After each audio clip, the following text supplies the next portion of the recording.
When you hear the word hacking, you probably picture something sinister, right? Cybercrime, data breaches. But what if I told you that hacking is actually one of our best weapons for defense? That's what we're digging into today.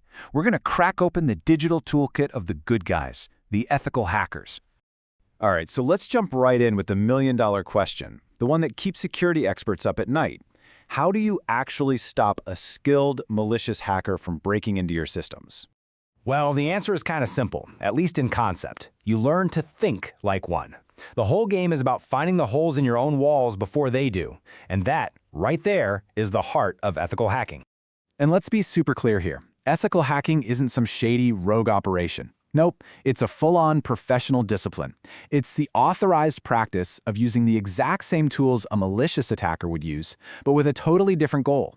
Find the security gaps and patch them up before the bad guys even know they exist. And just like any pro, a carpenter, a surgeon, an ethical hacker has a highly specialized toolkit. Each tool is designed for a very specific job in the process of testing a system's defenses. So, let's dive in. You know, the whole process really breaks down into three main phases. First up is mapping. You got to survey the terrain. Then comes probing, where you're looking for the weak spots, and finally, simulating the attack, which is where you test if those vulnerabilities are the real deal. We're going to look at a key tool for each of these stages. All right, first up, mapping. Think about it. Before you can even think about storming a castle, you need a map, right? You need to know where the walls are, where the doors are. It's the exact same thing in the digital world. You have to understand the target's layout first. And the go-to tool for this is Nmap, which stands for Network Mapper.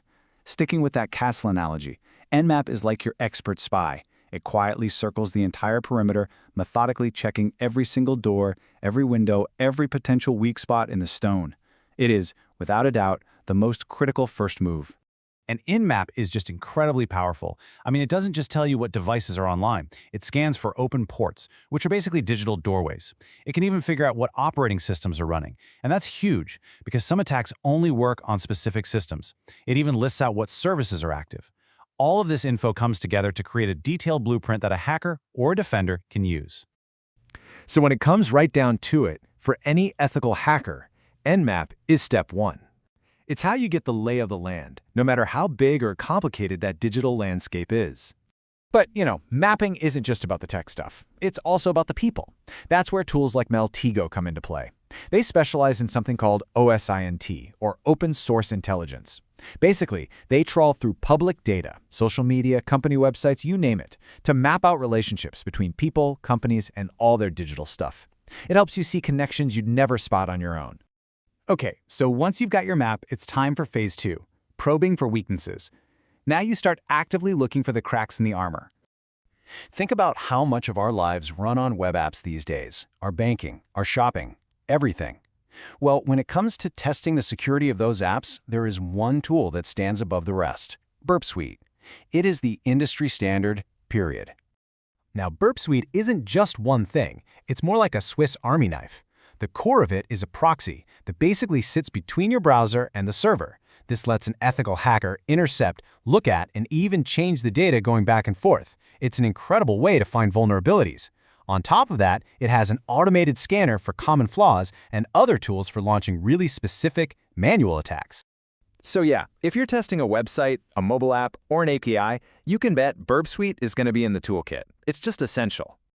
But it's not just about web apps, of course. For general network security, hackers use what are called vulnerability scanners, and you've got some great choices here. On one hand, you have powerful commercial tools like Nessus, which is famous for its huge database of over 70,000 checks. On the other hand, you've got fantastic open source options like OpenVAS. It's free, community-driven, and incredibly capable. Honestly, both have their place. All right, let's get to the fun part. Phase 3, simulating the attack. See, finding a potential weakness is one thing, but an ethical hacker has to prove it's real. They need to show what the actual risk is. And for that job, the undisputed king is Metasploit. This isn't just a tool, it's a massive open-source framework for building and launching exploits. It's used by pretty much everyone, both the good guys and the bad guys, which makes it absolutely essential to know. So, what makes Metasploit so powerful? Well, for starters, it has this enormous library of over 2,000 ready-made exploits. So a hacker might find a vulnerability with a scanner, then pop over to Metasploit to find the perfect exploit for it. From there, they can deliver a safe payload to prove they could steal data or take control of the system. This is what makes a theoretical threat feel very, very real. Metasploit is basically the bridge between finding a problem and showing what that problem can do. It's how you simulate a real-world attack, but in a totally controlled and safe way. And running an attack is only part of the story. You also have to analyze what happened. That's where a tool like Wireshark is indispensable. Think of it like a superpowered microscope for your network. It lets you look at every single tiny packet of data flying around. It's how you figure out exactly how an attack worked or spot other weird activity.